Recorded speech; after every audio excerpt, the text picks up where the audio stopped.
Olá, irmãos. Olá, amigos, irmãs, amigas.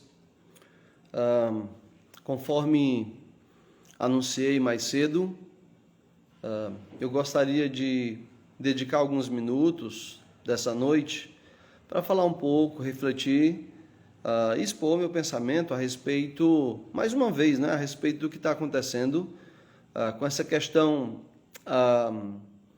de igrejas fecharem, sob a decisão do Supremo Tribunal de Justiça brasileiro. E, enfim, quero falar um pouco sobre isso. E, primeiro de tudo, eu queria rapidamente explicar qual é a minha motivação com isso. Quais são as minhas motivações com isso? Por que é que eu quero publicamente falar sobre isso?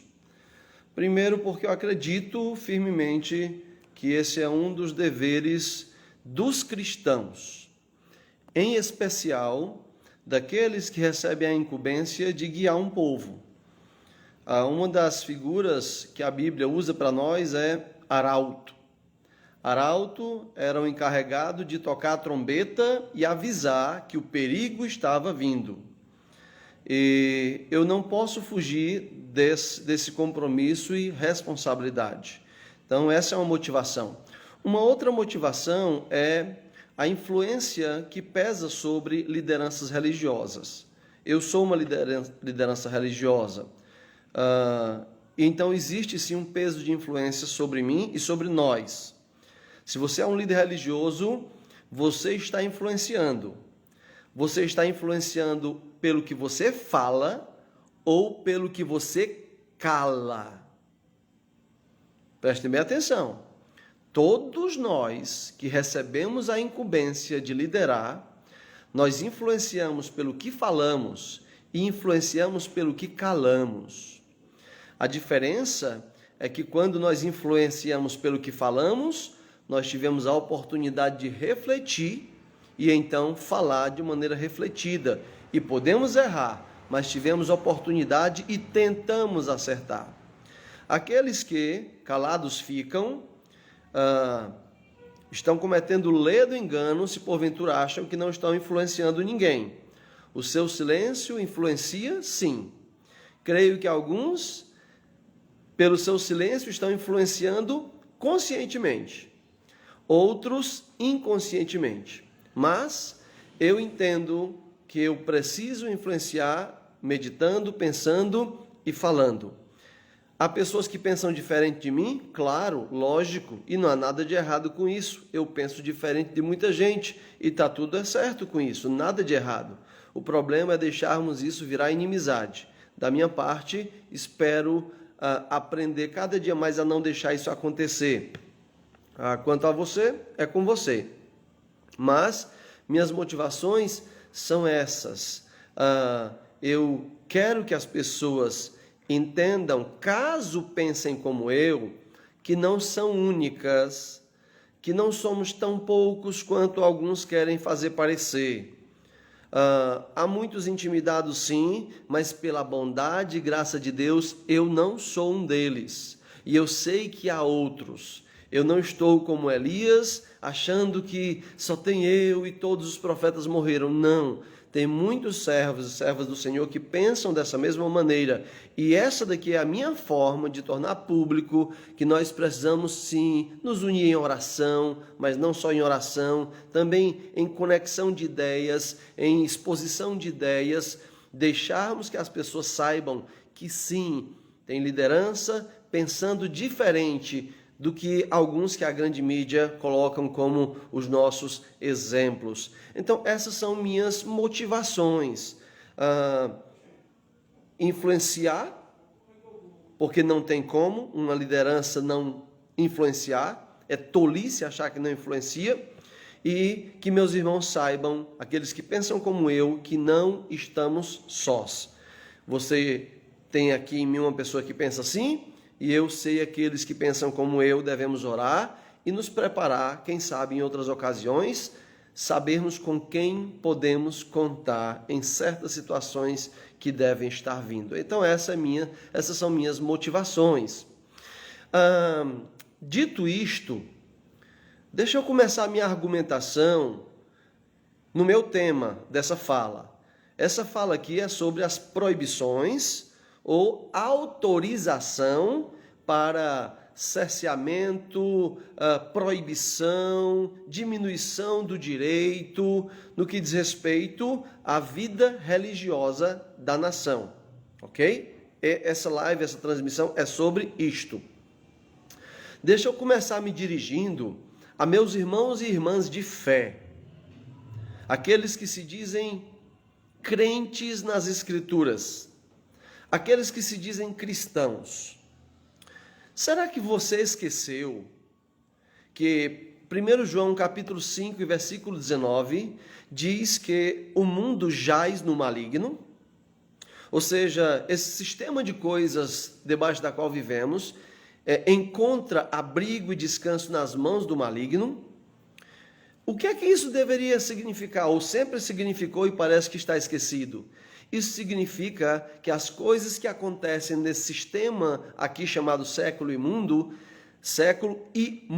e também imundo, tem tudo a ver com as táticas e artimanhas do inimigo de tentar parar, barrar, atrapalhar o plano de Deus de se fazer conhecido e amado em toda a terra. Ou não? O diabo está fugindo com medo da pandemia. Acorda, povo de Deus. O mundo jaz no maligno. O apóstolo Paulo, na segunda carta de Paulo aos Coríntios, capítulo 2, versículo 11, no final do versículo 11, ele diz assim, que nós não negamos que o diabo tem planos. Mas parece que o povo de Deus tem esquecido isso. Tem esquecido que em todas essas questões, nessas coisas sistemáticas, usando poderes desse mundo, o diabo vai tentar sim barrar a obra de Deus. Tenha isso em mente. Tenha isso em mente. O que é que houve com o povo de Deus? Esqueceu que existe diabo? Esqueceu que ele tem um plano de destruição, de perseguição? Acorda, povo de Deus, volta para as Escrituras. Eu não sei, talvez estejamos muito encantados com alguns modismos teológicos, discussões arminianas, calvinistas, e esquecemos daquela leitura básica, clássica, antiga das Escrituras, onde a gente entendia muito mais do diabo e suas artimanhas. Quando foi a última vez que você parou para pensar na ação do diabo atualmente, tentando atrapalhar o plano de Deus? Então, essa é a minha primeira questão com o povo de Deus. Você está esquecido que o diabo está agindo para tentar atrapalhar? Sim, as portas do inferno não prevalecerão contra a igreja de Cristo. Sim, mas isso quer dizer que ele não vai tentar? Isso quer dizer que ele não vai atrapalhar? Isso quer dizer que ele não vai machucar, ferir? Claro que ele sempre fez, faz e fará. O povo de Deus parece que não tem estado muito atento quanto a isso. O mundo inteiro jaz no maligno e não lhe negamos os desígnios, os planos. Então essa é a primeira coisa. Lembre-se disso. Uma segunda coisa, dentro dessa questão, que é muito comum as pessoas perguntarem, e creio que esse tem sido um assunto em todo púlpito, em algum momento dessa pandemia, com certeza, é a questão da autoridade. Alguns crentes têm falado muito sobre, mas a igreja tem que obedecer às autoridades humanas porque foram instituídas por Deus. Eu já tenho ensinado a minha igreja, o meu ministério sobre isso. Já falei um pouco sobre isso em alguns comentários esses dias, em alguns debates no Facebook. Mas deixa eu tratar isso de forma sucinta. Você acredita que pelo fato de Deus ter constituído uma autoridade, isso dá à autoridade poderes ilimitados, sem regra nenhuma, só porque foi constituída a autoridade? Esse é um pensamento absolutamente tolo. É só você pensar na seguinte questão. Quem foi que instituiu a família? Foi Deus. Quem foi que instituiu o homem como cabeça do lar? O chefe da mulher, o chefe dos filhos, o cabeça do lar? Foi Deus. Espero que você saiba disso, não é? Pois é, foi Deus, a Bíblia diz isso. Agora, pelo fato de Deus ter feito eu, Isaías, chefe do meu lar, chefe da minha esposa e dos meus filhos, Deus me constituiu a autoridade do meu lar. Isso me dá direitos de fazer o que eu quiser com minha esposa e meus filhos? Pintar e bordar, fazer o que quiser? Claro que não, você sabe disso. Como é que a gente sabe disso? Porque Deus me deu a incumbência, me investiu de autoridade e me deu as regras para eu exercer essa autoridade. Criar os filhos sob disciplina e admoestação do Senhor. Não tratar a esposa com amargura, pelo contrário, amá-la, respeitá-la como parte mais frágil. Não é não? Então Deus me investiu de autoridade, mas me deu as regras pelas quais eu tenho que legitimamente viver essa autoridade. É a mesma coisa com a autoridade civil. Foi Deus que instituiu? Foi. Mas Deus instituiu juízes, governos, para eles fazerem o que quiserem? Claro que não. Deus também lhe deu as normas e regras que limitam, que fazem com que eles possam exercer a autoridade investida da maneira devida. E qual é essa limitação? Qual é esse limite? Você vai ver isso em Romanos 13 e em 1 Pedro capítulo 2, versículo 13 e 14. Lá está dizendo bem claramente o limite da autoridade. Deus coloca autoridades humanas para julgar quem pratica o mal e elogiar quem faz o bem. Porque dessa maneira a autoridade humana vai evitar o caos. E aí não vai acontecer o que o profeta Isaías já disse em Isaías 50, capítulo 5, versículo 20, onde os homens estavam chamando o bem de mal e o mal de bem, o doce de amargo e o amargo de doce. Não é o que está acontecendo no nosso Brasil? Onde esses juízes déspotas todo o tempo soltam bandidos e traficantes, políticos corruptos, enquanto homens de bem têm seus direitos cerceados, homens de bem presos injustamente ainda hoje. Quantos não tem nesse país e nunca são apreciados seus casos? Mas bandidos de colarinho branco, corruptos, políticos, traficantes, esses rapidamente chegam ao coração e aos ouvidos desses déspotas que se sentem supremos, mas de supremos não tem nada.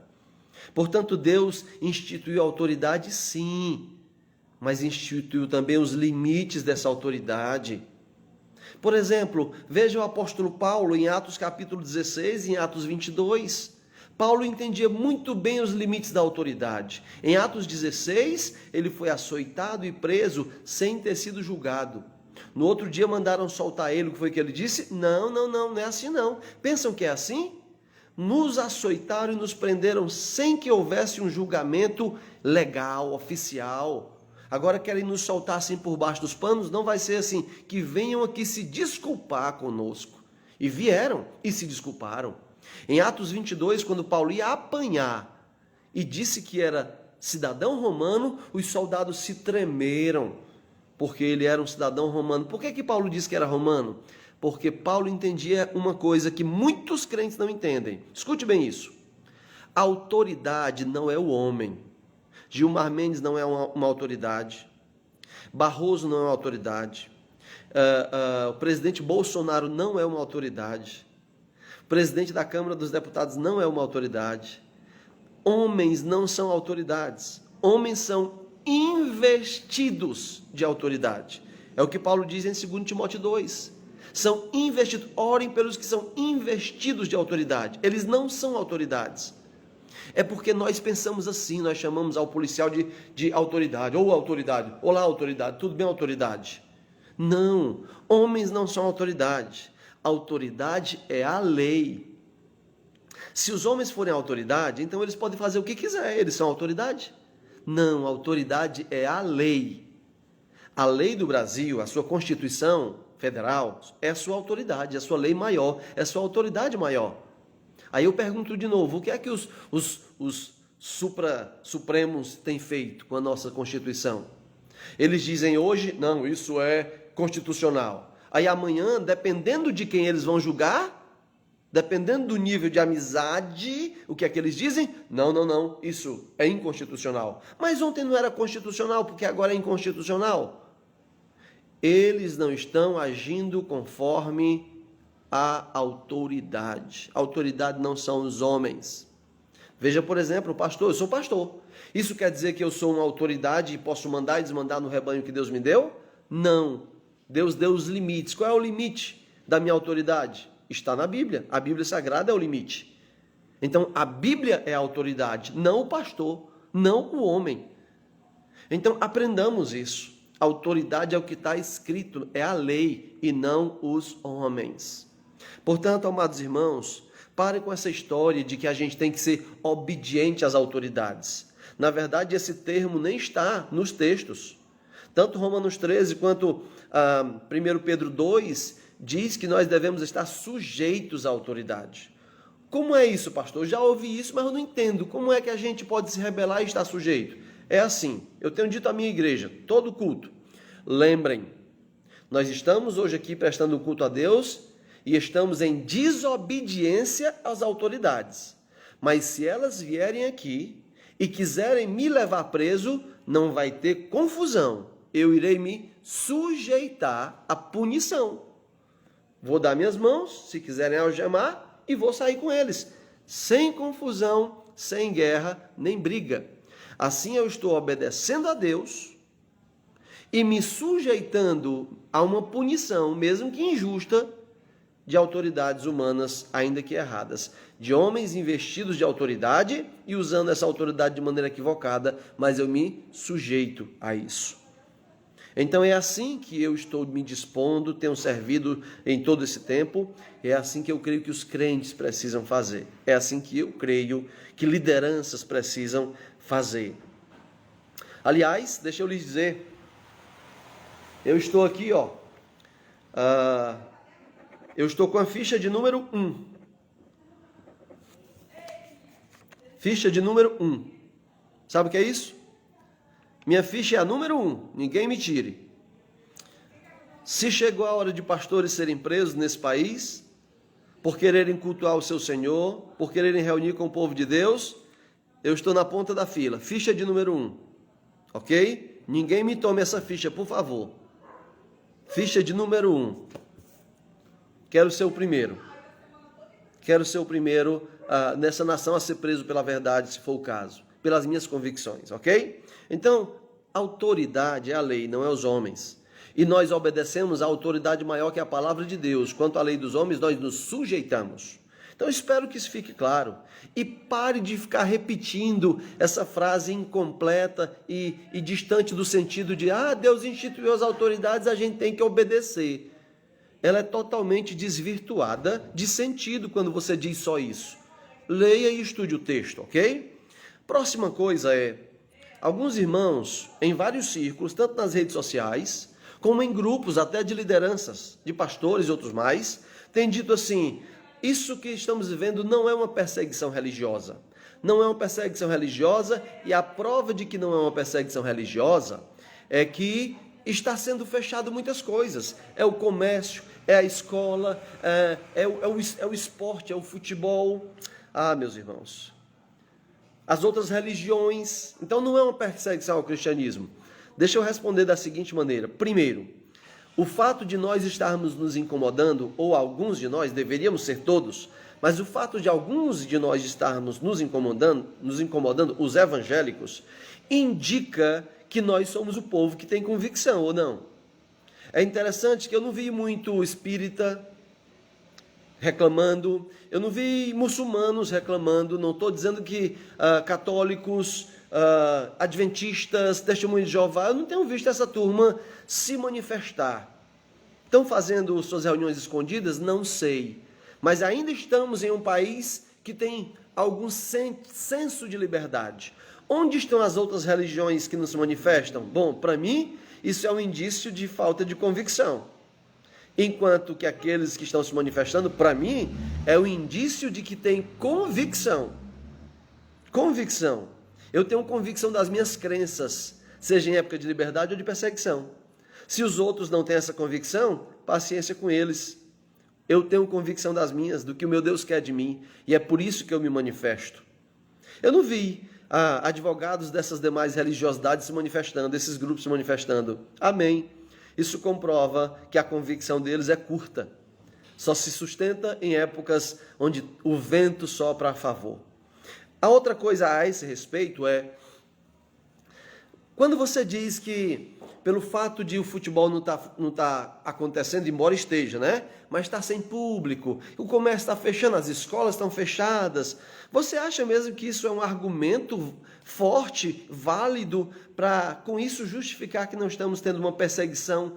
Não é necessariamente uma perseguição religiosa, não. É aos evangélicos mesmo. Sim. É direcionada. Você acha que isso não tem um fundo dentro do sistema que jaz na mão do maligno, um fundo político forte? Você não lembra que na última eleição presidencial não foi esse povo que deu a maior parcela à eleição do atual presidente? Você acha que o sistema vai deixar isso barato? Próximo ano tem eleição. Você acha que não vão tentar a todo custo limitar, diminuir a influência de homens que querem se manifestar como eu e outros tantos? Acorde, deixe de ser ingênuo, povo de Deus. Deixem de ser crianças no raciocínio e na percepção da guerra que está à nossa volta. Isso é real, isso não é fictício não. Vocês estão brincando de ser crente, é? Onde está a consciência de guerra espiritual de vocês? Então sim, o sistema vai querer, sim, calar aqueles que possam, de repente, manter um governo como esse, que apesar de todos os seus erros, porque é um governo humano, é pecador, apesar de todos os seus erros, mas nunca mais nesses anos a gente viu crianças indo para museu ver homem pelado. Não é verdade, não? Não temos visto, pelo menos, uma tentativa de fortalecimento das instituições conhecidas como conservadoras, não? Como família, não? Ou será que os crentes são tão tapados que não conseguem perceber isso? Estou fazendo defesa política? Não. Eu estou querendo mostrar que o sistema jaz na mão do maligno. E se esse povo chamado evangélico pudesse não se desorganizar na cabeça dos que lideram esse sistema, esses valores, família, esfriamento das pautas homossexuais, isso vai continuar nas próximas eleições. Você acha que eles não querem isso, não?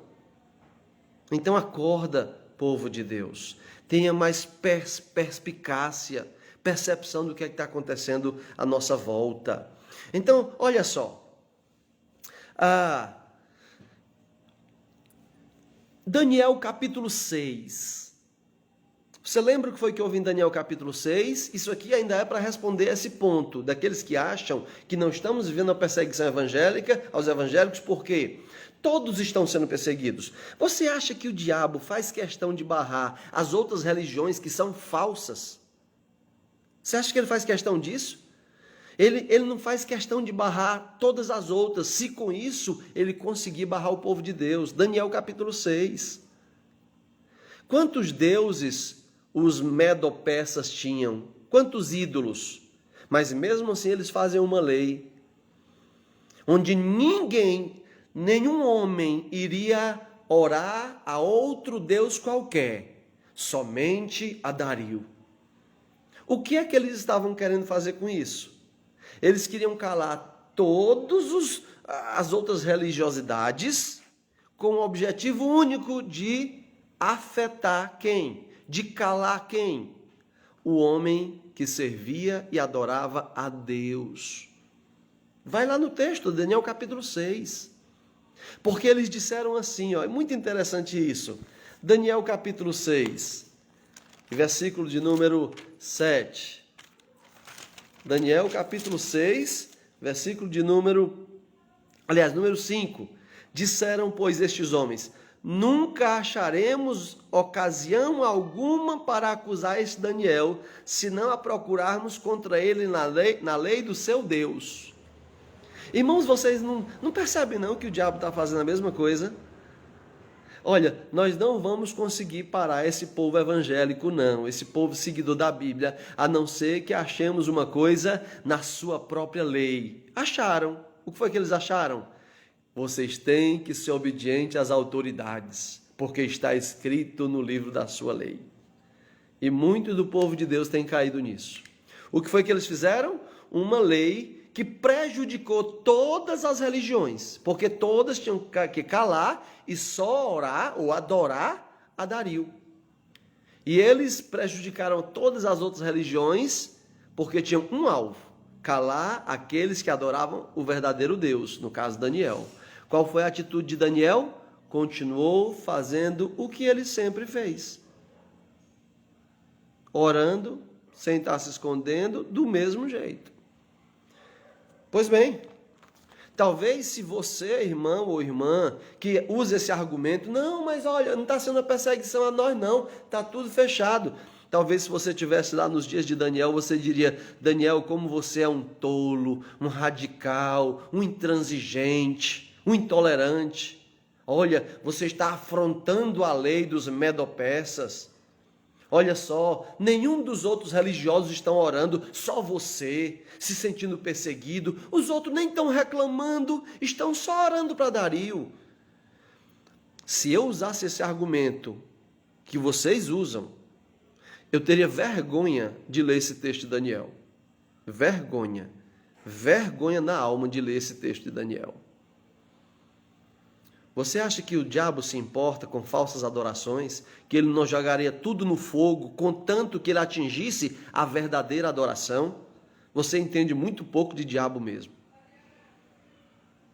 Você tem lido muito pouco o que a Bíblia fala sobre ele e a sua artimanha, de fato. Lamentavelmente, o povo de Deus não tem lido as Escrituras. Talvez estão perdendo tempo demais lendo sobre os reformados. Aliás, já perceberam que ultimamente a gente fala mais sobre a opinião de Lutero, Calvino, Armínio, Spurgeon, George Beck e por aí vai. Bons homens, outros nem tanto. Mas é sobre eles mesmo a nossa fé? É sobre eles que se sustentam a nossa fé? Houve uma época onde as discussões elas começavam e terminavam assim: assim disse o profeta fulano de tal, assim disse o evangelista tal, assim disse o apóstolo tal. Hoje não, hoje é assim disse o reformador tal, assim disse o arminiano, assim disse o calvinista. E assim o povo de Deus perece por falta de conhecer as Escrituras.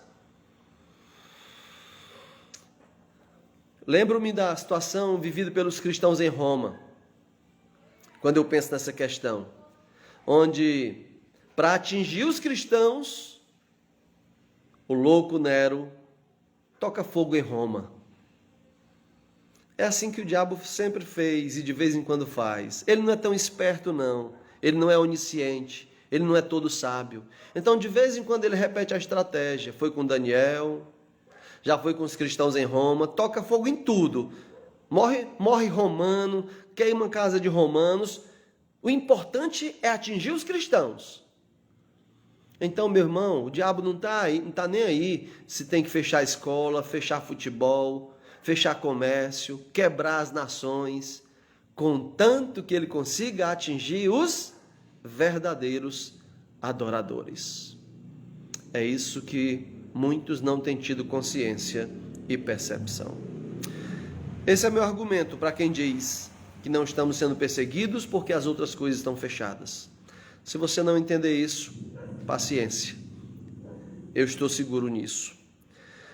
Um outro argumento de muitos é que nós devemos concordar com as igrejas fechadas e devemos fazer isso por amor aos perdidos, por amor ao próximo. Deixa eu perguntar a você que pensa assim: pregar o evangelho é um amor menor do que proteger a pessoa de uma possibilidade de doença? Vou repetir. Você acha mesmo, vou repetir de outra forma, você acha que você ama mais alguém por não expor ela a uma doença que é passageira? Esse amor é maior do que o amor de pregar o evangelho que pode salvá-la eternamente? Se você chegar à conclusão que sim, você não é um crente. Você não entendeu nada sobre o Evangelho. Não entendeu. A sua mente ainda é carnal e física. Você considera que é mais importante manter uma pessoa saudável nesse mundo do que dar a ela a oportunidade de salvação eterna no mundo por vir. Você não entendeu o Evangelho. Então pensa nisso. A igreja onde eu tenho servido, no Timbó, em Acarape, em Redenção, nos últimos tempos, ela não tinha recebido um número tão grande de descrentes, de pessoas desesperançosas. E hoje, nessa época, nós temos recebido. Por quê? Estamos abertos para recebê-las. Nós não fechamos. Fechamos ano passado, no início, porque era novidade para todo mundo, a gente não sabia muito bem como lidar. Pensávamos que era uma coisa passageira, mas não, percebemos que era uma artimanha, uma armadilha. E muitos caíram e não têm conseguido se levantar. Graças a Deus eu me ergui a tempo. E aqueles que estão ao meu redor. Portanto, pense nisso. Você acha mesmo que é demonstrar amor aos perdidos, não dar a oportunidade deles de ouvir o Evangelho? Que tipo de Evangelho e que tipo de amor você entendeu? É muito tola a sua análise sobre o que é o amor aos perdidos. Mas eu vou te dar mais uma, caso você diga que isso é por amor aos perdidos. Antes da pandemia, como era seu amor aos perdidos? Como era esse amor aos perdidos antes da pandemia?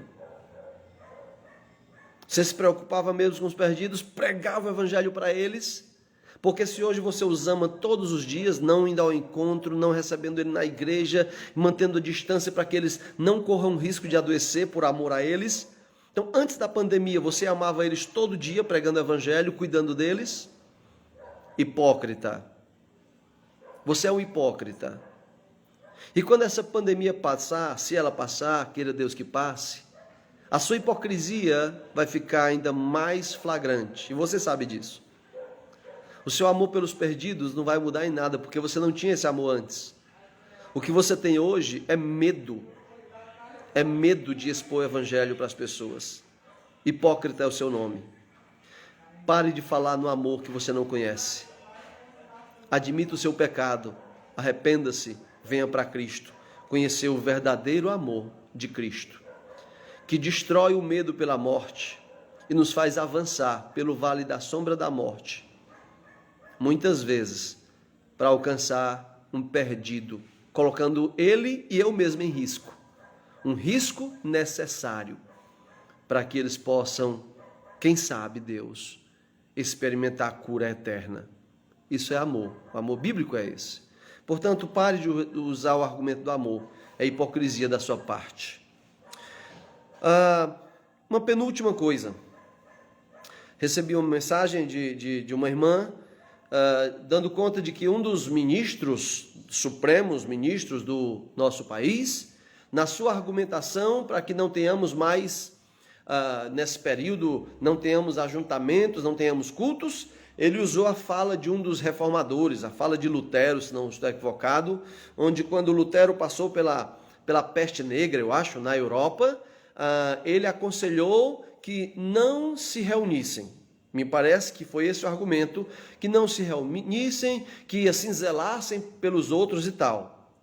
Bom, eu acho que já deu para entender um pouco o que é que eu acho do pensamento de pessoas fora da Bíblia. Nem tudo que essas pessoas falam é digno de atenção. Nem tudo que Spurgeon falou é digno de reverência. Nem tudo que Calvino falou é digno de atenção. Nem tudo que Lutero falou é digno de observância. Porque se for, então os nazistas tinham razão ao usarem escritos de Lutero para justificar a perseguição aos judeus, pois Lutero era antissemita. Lutero chamava os judeus de porcos e concordava com a sua perseguição e morte. Então, o fato de alguém pegar uma fala de Lutero e dizer, olha, um reformador Lutero tinha esse posicionamento, então nós também temos que ter. Para lá com Lutero. O que Lutero conseguiu de maneira iluminada entender, amém. Mas assim como eu posso entender coisas que Lutero não entenderia, Lutero também pode dar vacilos que eu não dou. E não estou sendo arrogante. Só sou um pecador que estuda as Escrituras. Lutero era outro pecador que estudava as Escrituras. Na sua época, no seu contexto, na sua vida, teve seu espaço, aproveitou bem, creio eu, mas não era inspirado. Então, cuidado, povo de Deus, com essa coisa de ficar preocupado com a posição do Lutero, do Calvino, do Arminio, do Spurgeon. Sim, analisemos, nada de mal com isso. Mas o filtro é a Bíblia. O filtro, a peneira é a Bíblia. Não é mal saber o que esses homens pensam, não é mal saber o que o pastor Isaías pensa, mas o filtro é a Bíblia. Pegue tudo que eu estou dizendo e filtre com a sua Bíblia. Com a sua Bíblia. Não com o seu achar. Estude as Escrituras Sagradas. Ela é a nossa regra de fé e prática. Portanto, Lutero, Calvino, esses grandes homens de Deus que fizeram grande coisa na história do cristianismo, também deram vacilos. Deram vacilos. Então, cuidado com isso. Eu me defino como ou quero ser um biblicista, não um calvinista, um luterano, arminiano. Eu evito, quem me conhece sabe que eu evito esses rótulos. Eu evito esses rótulos. Se eu me identifico com algumas verdades que esses homens também se identificavam, amém. É porque eu entendi que estava nas Escrituras e eles lá atrás também. Mas eu não sigo nenhum ensino porque, olha, eu sigo isso aqui porque isso aqui é calvinismo. Eu sigo isso aqui porque isso aqui é luteranismo. Para com isso, povo de Deus. Para com isso. Biblicistas, bereanos, talvez seria melhor dizer. Por fim,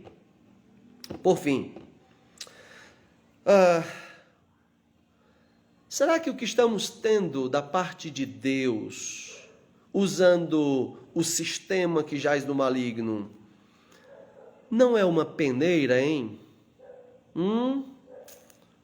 De vez em quando o Senhor permite, solta um pouco mais a corrente do diabo, do cão Cérbero, para que ele vá um pouco mais longe, pegue mais alguns, para peneirar um pouco dessa turma que se diz cristão. Sim, será que não estamos? É bem provável. E aqui está uma dessas tramas, né? A trama é aquelas linhas da peneira, aquela trama de linhas. Deixa eu mostrar para você como essa trama funciona na mente de você que se diz um crente em Jesus Cristo, um cristão bíblico evangélico, mas que se pela de medo de congregar e é contra congregar, porque não quer adoecer nem colocar os outros em risco para adoecer e tititi. Responda a si mesmo com honestidade, se você ainda tem alguma. Você vai ao supermercado? Ah, pastor, essa eu já ouvi. Pois é, ela é boa. Você vai ao banco receber auxílio ou salário? Você tem uma fila só para você na casa lotérica para pagar suas contas? Na igreja, em algumas igrejas, mal tem da metade, tem bastante espaço. Na igreja onde eu tenho servido, tem ficado cheia. Especialmente em Acarape. Sempre alerto os crentes. O risco aqui é para todo mundo, tá aqui quem quer. Ninguém é obrigado por mim a estar aqui, não. Se sente obrigado pela sua consciência cristã e pela sua fé, pelo livre por Deus, venha. Se não, não venha por mim. Tenho dito isso reiteradamente, não por mim. Eu não tenho autoridade de mandar ninguém, obrigar ninguém a vir para a igreja. Mas em Acarape tem ido muitos, no Timbó tem ido muitos, no Vila um pouco menos, em Redenção bem menos, mas muitos descrentes têm chegado em cada uma dessas congregações. Então, será que isso não é uma peneira? E se for, como é que você está nessa peneira? Vai para todo canto, sem medo nenhum? Ou vai para todo canto com medo, mas menos para se reunir com os santos? Que dó, que dó.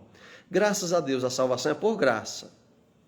Mas a sua maturidade, as suas convicções estão jogadas na lama com essa sua atitude. As pessoas lhe veem ir para o supermercado, mas não lhe veem mais com a sua Bíblia a sua Bíblia debaixo do braço para ir para um culto. Já pensou que péssimo testemunha do Evangelho você é? As pessoas sabem, os descrentes sabem, eles veem. Olha aí, para o mercado vai, mas nunca mais foi para a igreja. Que vergonha! Quando a pandemia passar, talvez você se anime de novo de vir. E eu espero em Deus que, para seu amadurecimento, quebrantamento, algum descrente diga: finalmente ele voltou a ser crente. Finalmente voltou a ter fé. Como há poucos dias um professor da minha filha disse para um outro aluno, numa aula online, onde o aluno disse: não, a minha igreja está fechada. E o professor perguntou: e a fé de vocês está onde? A fé de vocês vai voltar quando a pandemia passar? Vergonhoso essa atitude. Talvez seja uma peneira. Se for uma peneira, onde é que você está? Está sendo peneirado, está passando, está ficando.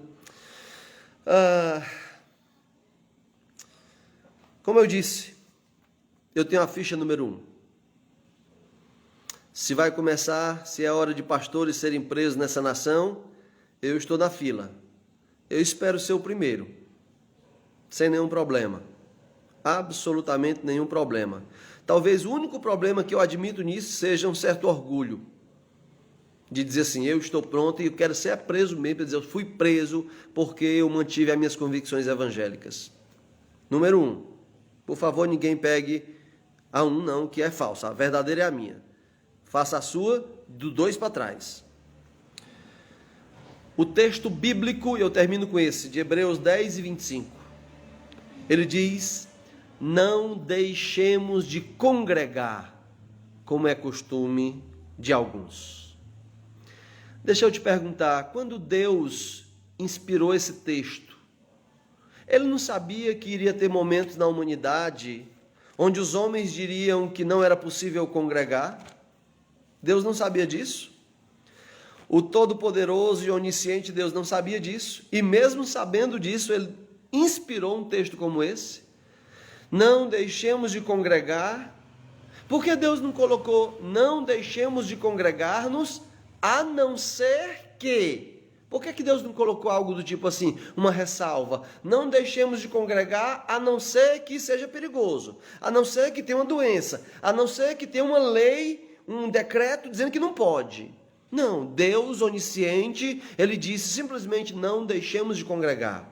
E mais do que isso, o texto de Hebreus 10, 25 ainda intensifica a necessidade de congregar quando diz: antes façamos admoestações, e tanto mais quanto vedes que o dia se aproxima. Olha a intensidade. E tanto mais, admoestem mais. Congregados, admoestem mais. Quanto mais se aproximar o dia, mais congreguem, mais admoestem. Admoestação coletiva. E é um dos motivos pelos quais eu me exponho aqui para vocês. Isso aqui é a admoestação de um servo de Deus, falho, pecador, mas que está tentando fazer aquilo que entende pelas Escrituras que tem que ser feito. Quanto mais, vede que o dia se aproxima. Acorda, povo de Deus.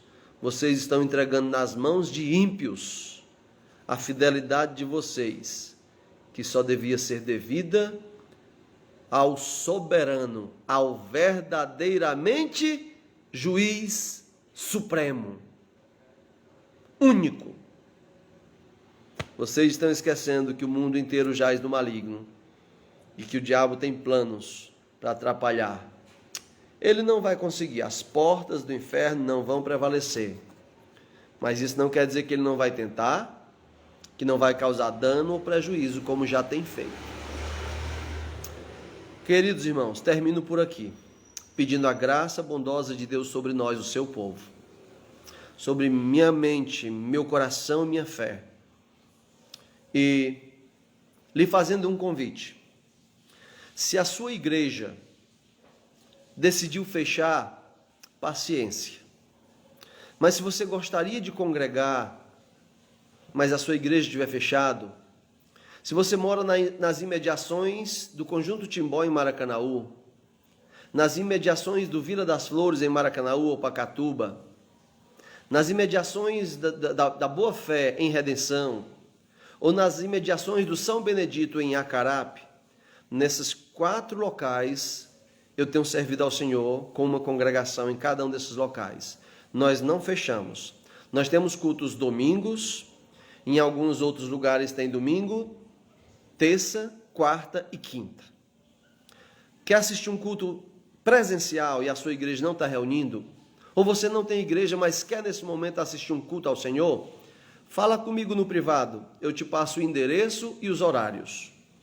Mas tem que ser de maneira consciente, que você está correndo riscos de adoecer, de morrer, de ser preso, esteja consciente. E então, fale comigo e eu lhe passarei em privado endereço e horários. Que Deus abençoe o seu povo. Que tenha misericórdia do seu povo. Eu estou pronto. Que Deus abençoe a nossa nação. Muito obrigado pela sua atenção. O Supremo Juiz vem. E é a Ele que daremos contas. O Supremo. Não esses falsos Supremos aí. O Supremo. Até mais.